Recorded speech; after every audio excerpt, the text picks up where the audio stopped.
तो चलिए दोस्तों, आज हम इस वीडियो में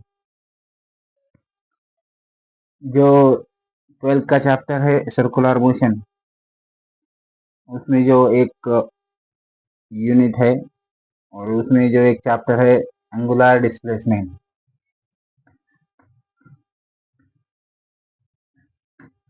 एंगुलर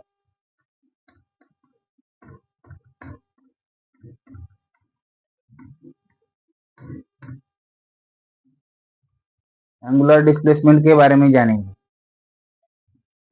तो एंगुलर डिस्प्लेसमेंट क्या होता है, इसको जानने से पहले हम जो भी सर्कुलर मोशन है इसके बारे में जानेंगे। तो सर्कुलर मोशन क्या होता है, किसी भी ऑब्जेक्ट को अगर हम एक सर्कुलर फॉर्म में ऐसा घुमाएंगे तो उसकी जो घूमने की डायरेक्शन रहती है, उस डायरेक्शन को हम क्या बोलेंगे, ये इस मोशन को बोलेंगे सर्कुलर मोशन। ओके, तो हम सर्कुलर मोशन के बारे में जानेंगे। तो उससे पहले हम क्या करेंगे, एक पार्टिकल लेंगे। ठीक है, मैंने एक यहाँ से पार्टिकल लिया है, ये पार्टिकल का हमने उसको कंसिडर किया है। अब जब मैं पार्टिकल को एक एंटी क्लॉकवाइज डायरेक्शन में घुमाऊंगा, एक ऐसे एंटी क्लॉकवाइज डायरेक्शन में जब मैं घुमाऊंगा तो वो क्या करेगा, वो पार्टिकल परफॉर्म करेगा एक सर्कुलर मोशन। ठीक है, अब एक सर्कुलर मोशन परफॉर्म करने के बाद, ये सर्कुलर मोशन परफॉर्म करने के बाद उसको एक सेंटर से एक हो जाएगा। ठीक है, तो हम क्या करेंगे, इस सेंटर से एक सीधा वो पार्टिकल की तरफ एक लाइन खींचेंगे। ठीक है, तो इसको क्या बोलेंगे हम, सेंटर सी से हमने पार्टिकल की तरफ एक लाइन खींची है तो उसको बोलेंगे हम रेडियस वेक्टर। ओके, जो भी रेडियस की तरह एक्ट करती है, और रेडियस क्या होती है, सेंटर से जो भी सर्कल की पोजीशन है, जो भी सर्कल के आर्क से आर्क के वहां से वो टच करती है उसको बोलते हैं रेडियस। तो ये क्या हो गई, रेडियस वेक्टर हो गई। ठीक है, अब हम क्या करेंगे, डिस्प्लेसमेंट निकालना है। तो डिस्प्लेसमेंट निकालने के लिए क्या करेंगे, मैंने क्या किया है, एक पार्टिकल लिया है जो कि सर्कुलर मोशन में घूम रहा था। तो उसको जब पार्टिकल की पोजीशन यहाँ थी तो यहाँ से पार्टिकल ने यहाँ तक मूव किया। ठीक है, ये पोजीशन पार्टिकल की पोजीशन ए है और ये पार्टिकल की पोजीशन बी है। ठीक है, तो जो यहाँ से पार्टिकल ने ए के पोजीशन से बी पोजीशन तक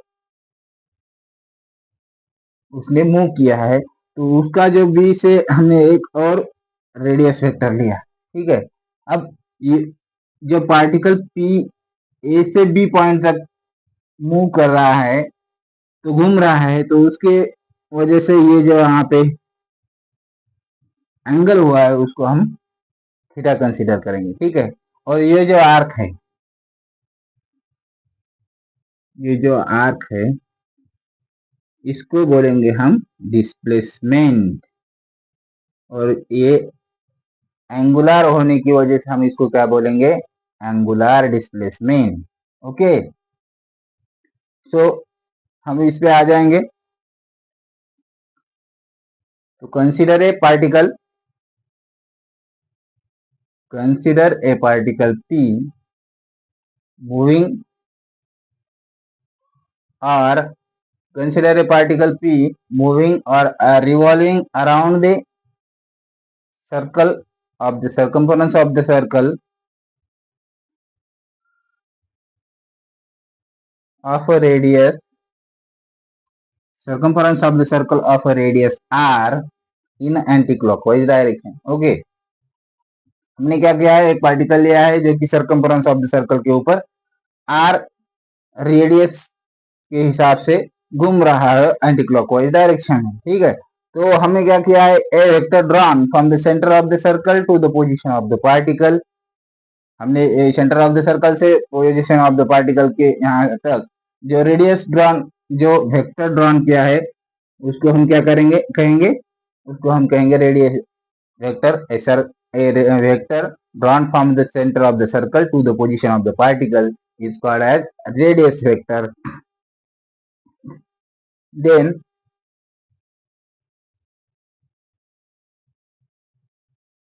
अब इसमें क्या हुआ है, आप देख रहे हैं कि हमने क्या किया है, जो भी पार्टिकल की रेडियस वेक्टर थी, तो हमने पॉइंट ए से सी तक कौन सी वेक्टर ली, ए सी, जो रेडियस वेक्टर है, और रेडियस के हिसाब से वो एक्ट कर रही है। वही पार्टिकल पोजीशन ए से पोजीशन बी तक गया तो उसकी जो रेडियस वेक्टर है वो चेंज हो गई। ठीक है, तो consider a particle performing circular motion in anticlockwise sense, let A, अब इसमें क्या है, let A is the initial position of the particle and B is the final position of the particle. ठीक है, तो यहाँ पे क्या हुआ, जो भी टाइम है वो कितना हो गया, 0, क्योंकि ये इनिशियल पोजीशन है। ठीक है, अब इनिशियल पोजीशन के ऊपर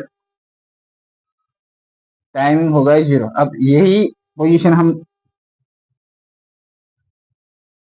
उसको सीधा तरह से ये करेंगे, ये जो है उसको y एक्सिस के ऊपर लेंगे। ठीक है, पोजीशन जो कि पार्टिकल है वो y एक्सिस के ऊपर लेंगे, तो ये y axis.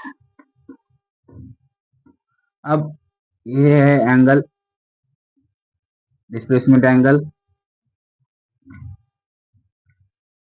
Point A, particle का p। ठीक है,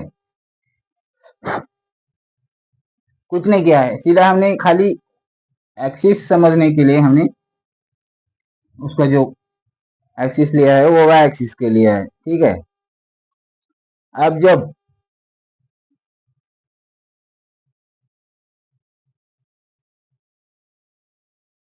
अब इसमें जो थीटा है, थीटा क्या दिखा रहा है, वो पार्टिकल की पोजीशन दिखा रहा है। Theta theta is give the position of the particle at a t, instant t is equal to 0। Okay,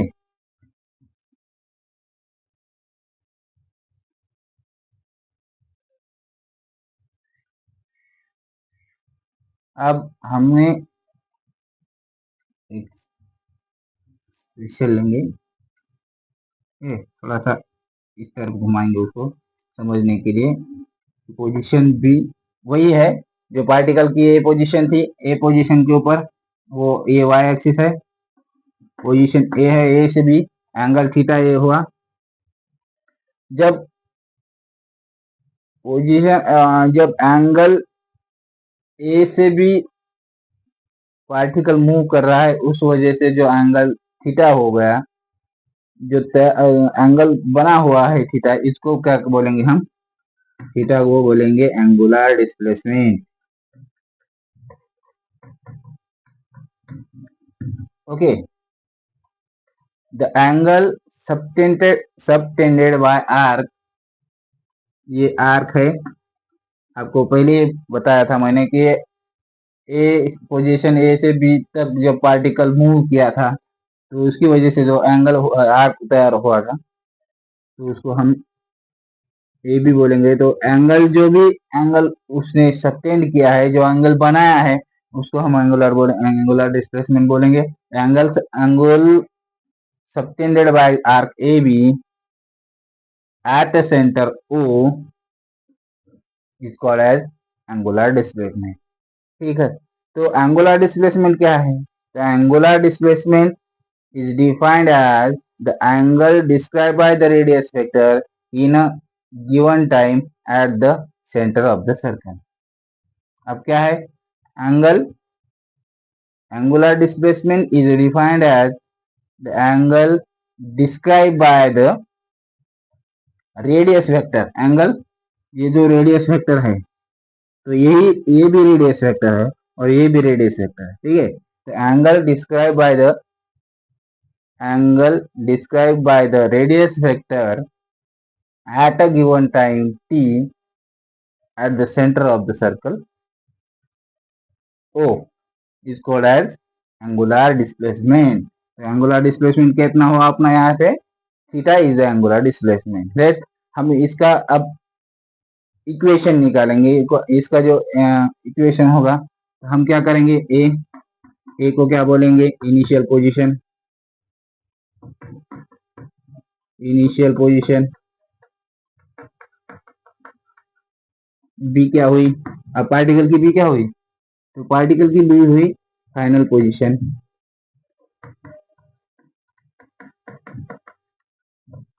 ठीक है, पार्टिकल की बी की क्या हुई, फाइनल पोजीशन। यहाँ हमने जो थीटा वो बनाया है, जो पार्टिकल ने मूव किया था, तो थीटा क्या है, theta is the angular displacement, हमने पहले से ही लिखा है। अब ये आर क्या है, R, R is the radius of the circle, radius of the circle. ठीक है, R is the radius of the circle, और S length of the arc, ये आर्क की लेंथ है, S, S is the length of the arc. Okay, और उसके बारे में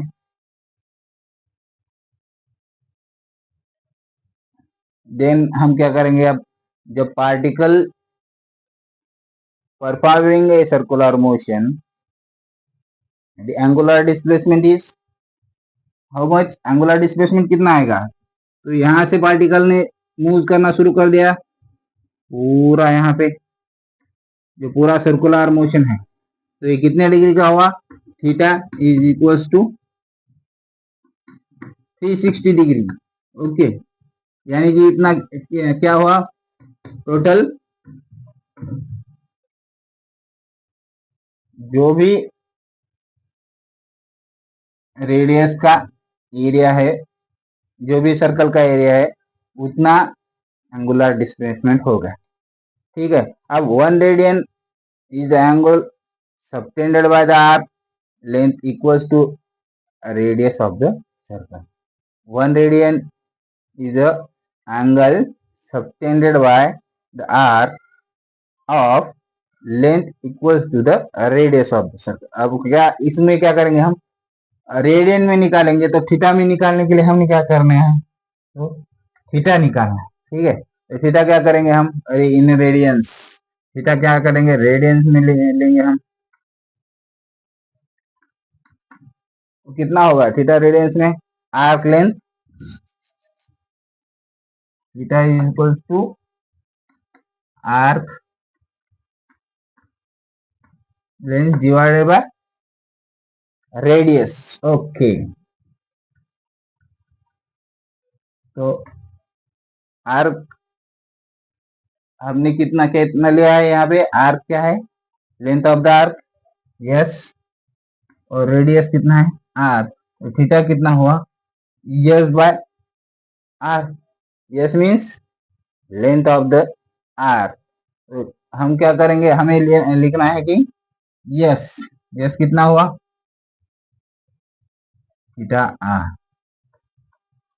yes is the displacement of the, S is the length of arc, यानी कि जो भी when the particle is performing circular motion from A to B, the short time interval हमें consider करना है। अब ये होगा इक्वेशन, जो भी लेंथ ऑफ द आर्क यानी डिस्प्लेसमेंट का, हम क्या करेंगे, अब जब शॉर्ट इंटरवल लेना है, शॉर्ट इंटरवल यानी कितना होगा अपना, delta T, delta T short interval. ठीक है, और जो भी आर्क है, जो भी थीटा है डिस्प्लेसमेंट का, तो थीटा कितना होगा अपना, delta theta, short interval, in short interval. ठीक है, तो instantaneous angular velocity is a vector quantity, तो इसमें जो एंगुलर वेलोसिटी है, एंगुलर वेलोसिटी कितनी होगी, इंस्टेंटेनियस, तो इसीलिए हम क्या करेंगे, फाइनल इक्वेशन है अपना delta S is equal to delta theta into are.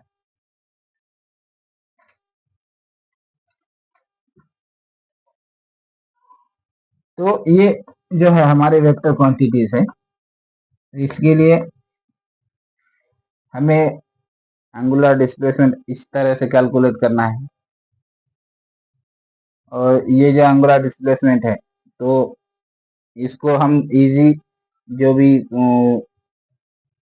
Easy तरीके से समझने के लिए हमें राइट हैंड थंब का यूज करना है। तो राइट हैंड थंब क्या होता है, राइट हैंड थंब रूल क्या होता है, उसके बारे में हम अगले वीडियो में जानेंगे। तब तक के लिए आप ये सब पूरा फॉर्मूला और इसका जो एंगुलर डिस्प्लेसमेंट का जो भी डिस्प्लेसमेंट है वो किस तरीके से होता है ये आप समझ गए होंगे।